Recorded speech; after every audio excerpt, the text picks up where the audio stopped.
Hello friends, আরেকটি mini ব্লগে welcome সবাইকে। এই দেখো, বান্ধবীর গায়ে হলুদের জন্য হলুদ একটা শাড়ি আর মামামকে হলুদ ফ্রক পরিয়ে রেডি করিয়ে দিয়েছি। তো আমরা এখন হেঁটে হেঁটে যাচ্ছি বান্ধবীর বাড়ি। এই যে পৌঁছে গেছি।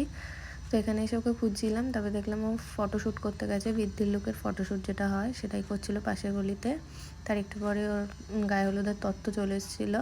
তারপরে সব বান্ধবীরা একটু ভিডিও করে ফটো তুলে নিচ্ছিলাম। তারপরে এই যে বাজনাবাতির সাথে আমাদের নাচানাচি শুরু হয়ে গেছে।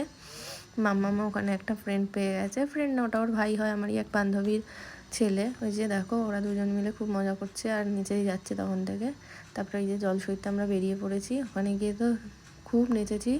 যেমন আমি নেচেছি, আমার দুই বান্ধবীও নেচেছে, সাথে আমার মেয়েও প্রচণ্ড পরিমাণে নেচেছে।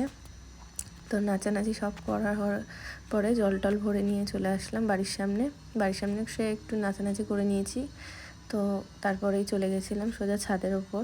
তো তোমরা দেখো, ছাদের ওপরে গিয়ে আমরা তাড়াতাড়ি গায়ে হলুদটা সারা হয়ে গেছিলো, কারণ অনেকটা লেট হয়ে গেছিলো, যেহেতু আবার ওকে মেকআপে বসতে হবে। তো দেখো, সব বান্ধবীরা একটু গায়ে হলুদ লাগিয়ে নিলাম। এখানে সবাই চলে এসেছিলো, সব বান্ধবীরা। তারপরে ফুল ছিটিয়ে এরকম করে করেছিলাম। তো তোমাদের কেমন লাগলো জানিও। টাটা।